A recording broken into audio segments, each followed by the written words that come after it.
तो आज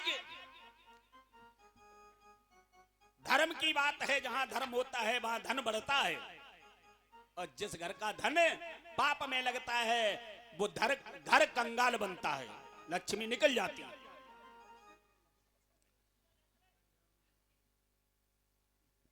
अरे रामो नाम सुखदाई भजन करो भाई, ये जीवन 2 दिन का।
लकड़ी आग लगे जल जाई, भजन करो भाई, जीवन 2 दिन का।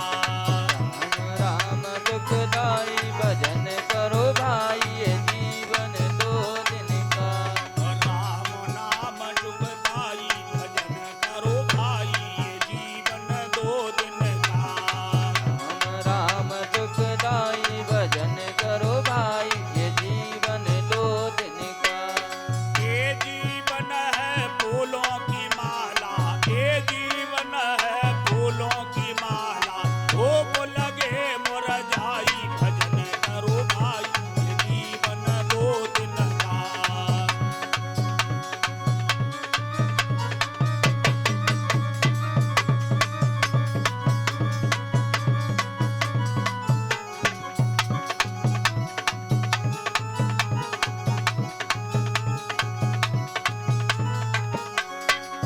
राम नाम सुखदाई भजन करो भाई, ये जीवन 2 दिन का।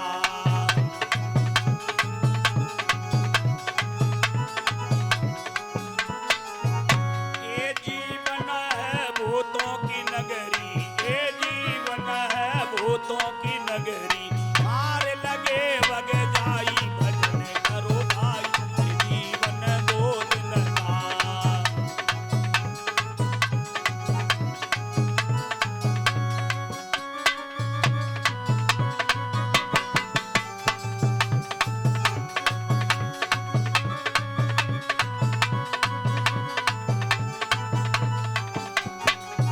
राम नाम सुखदाई भजन करो भाई, ये जीवन 2 दिन का।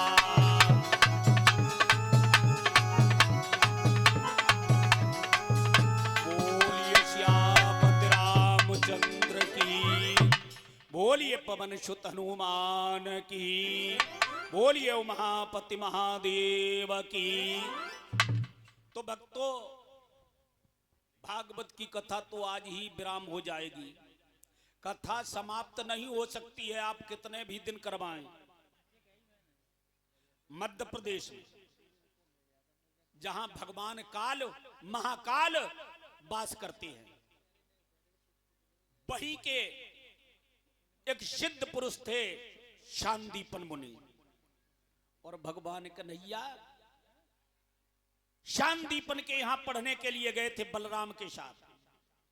उसी समय विद्यापुर में रहने वाले चंद्रभामा ब्राह्मण के पुत्र सुदामा भी उसी गुरुकुल में पढ़ते थे जिसमें कन्हैया पढ़ते थे। तो भगवान ने जब देखा है कि एक ब्राह्मण भी मेरे साथ पढ़ता है, तो भगवान ब्राह्मणों से बड़ा प्रेम करते थे। तो सुदामा से इतना प्रेम करने लगे हैं कि अपने भैया बलराम से इतना प्रेम नहीं करते हैं, क्योंकि हर अवतार में भगवान ने ब्राह्मण को ब्रह्मन देवता कह करके पुकारा है, और आज का मानव ब्राह्मणों को निंदा करते हैं। आज वो भगवान से भी बड़े बन रहे हैं। भगवान ने जितने अवतार लिए हैं ब्राह्मणों को ब्रह्मन देवता कह करके पुकारा है। तो एक बार की बात है, गुरु शांतिपन बलराम को लेकर के कहीं बाहर चले गए। आश्रम में बची हैं गुरु माता और सुदामा और कृष्ण और बालक। तो गुरु जी को वहां कई दिन लग गए, नहीं लौट पाए। तो मैया ने विचार किया गुरुकुल में समिधा नहीं है, समिधा कहते हैं लकड़ी को, तो सुबह यज्ञ किससे होगा और भोजन कैसे बनेगा। तब ये गैस नहीं थी, रुपया डालो और गद्द ले आओ। हमारी पुरानी माताएं बहनें चूल्हे में ही रोटी बनाती थी। आज मैया ने कन्हैया से कहा गुरुजी चले गए, बलराम समझदार था वो भी चला गया, तुम जाओ और लकड़ी तोड़ करके लाओ जिससे भोजन बने और सुबह का यज्ञ हो। तो क्या बोली है वो मैया,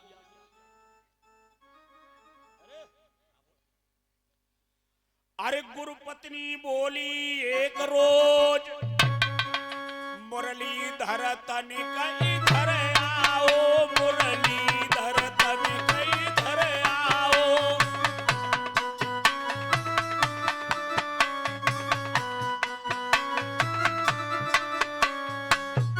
घर में ईंधन का नाम नहीं बेटा, कुछ रास्ता बतलाओ।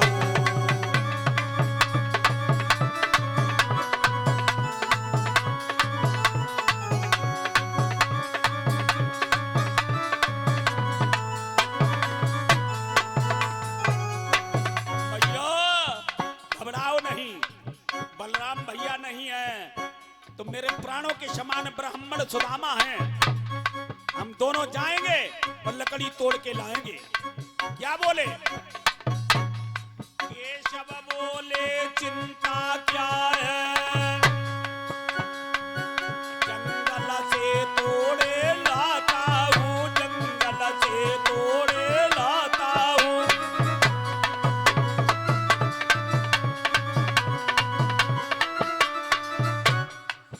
चतुर सुदामा साथ मेरे संध्या तक लौटा आता हूँ। तोड़ करके लकड़ियां शाम तक आऊंगा। सुदामा बहुत चतुर है। आए चतुर सुदामा साथ मेरे संध्या तक लौटा आता हूँ।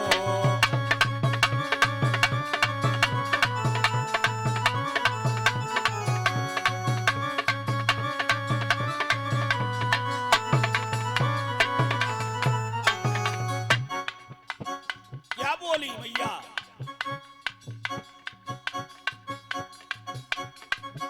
गुरु पत्नी ने दोनों बालकों लकड़ी लाने को विदा किए, लकड़ी लाने को विदा किए।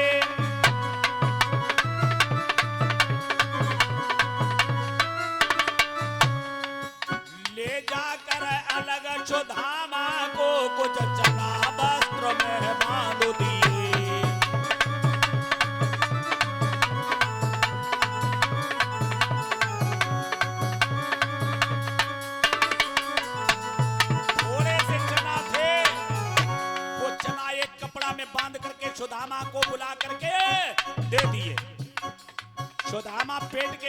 बच्चे थे,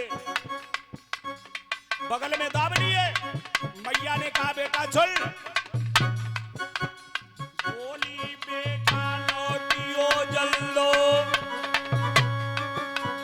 वन में मत खेल कूद करियो, वन में मत खेल कूद करियो।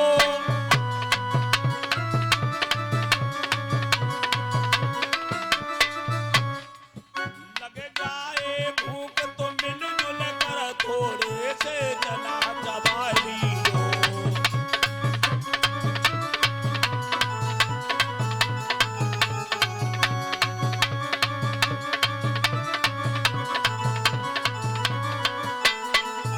बोलिए वृंदावन बिहारी लाल की।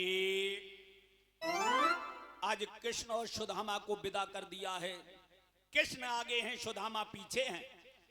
तो सुदामा को इशारे से मैया गुरु ने बुलाया है, गुरु माता ने कहा बेटा ये चना है थोड़े से, और तो गुरुकुल में कुछ है नहीं, ये चना ले जाओ, और भूख लगे तो दोनों लोग मिलकर के चब लेना।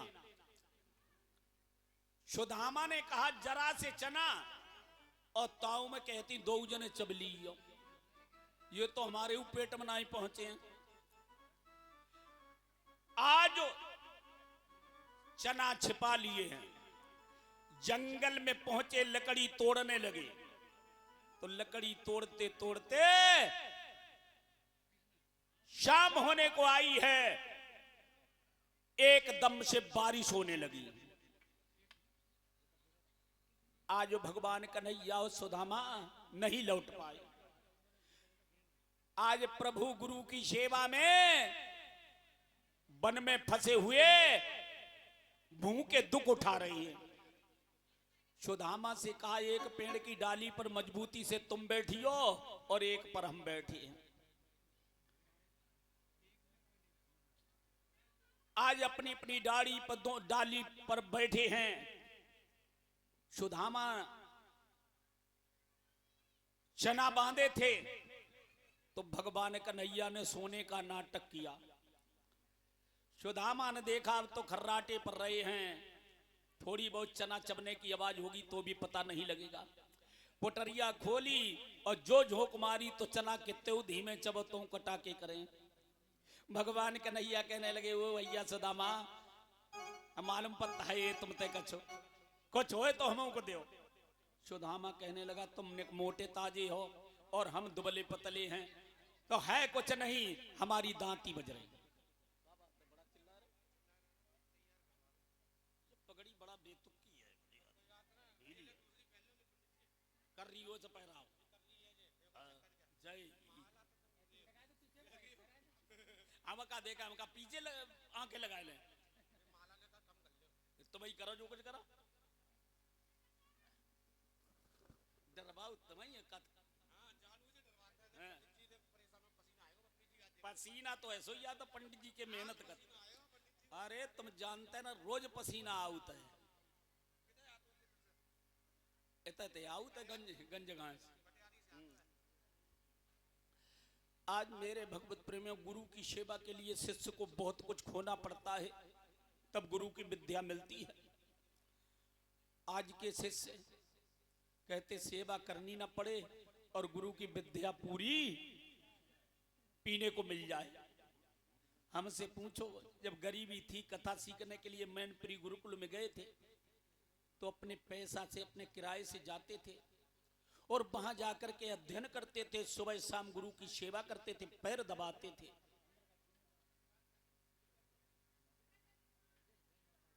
तब ये सीख पाया है। लेकिन गुरुओं की और भगवान की मेरे ऊपर ऐसी कृपा रही है, जो गुरुकुल में 10-10 साल से थे उन्होंने कुछ सीख नहीं पाया और मैंने 3 महीने में ही सीख करके अगल कथा बांध ली थी।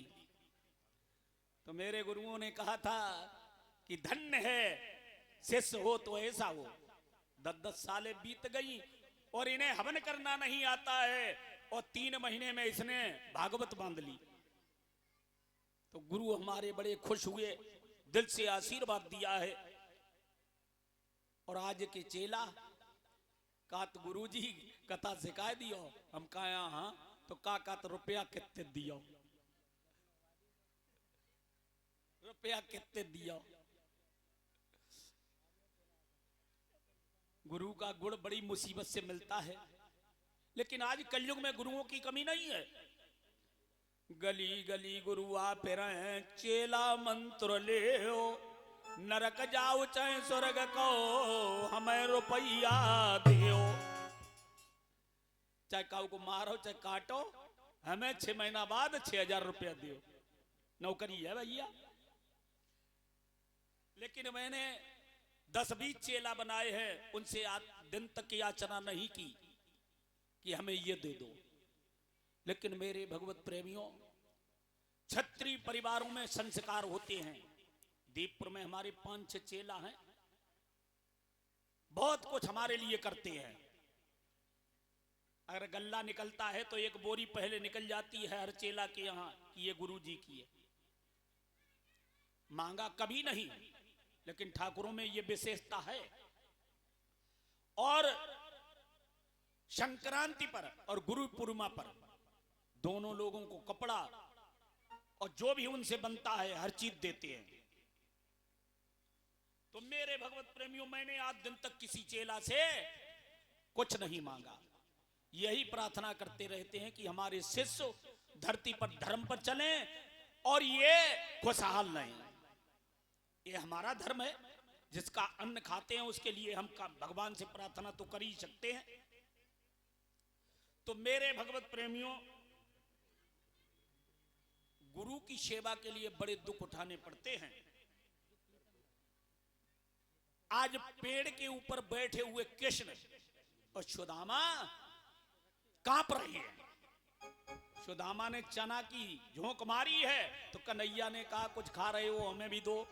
तो क्या बोला है वो कपटी, जीव पेट के लिए कितने कितने पाप करता है और मानव होकर के उसे क्या भोगना पड़ता है। पेड़ के तले दोनों कुम्हार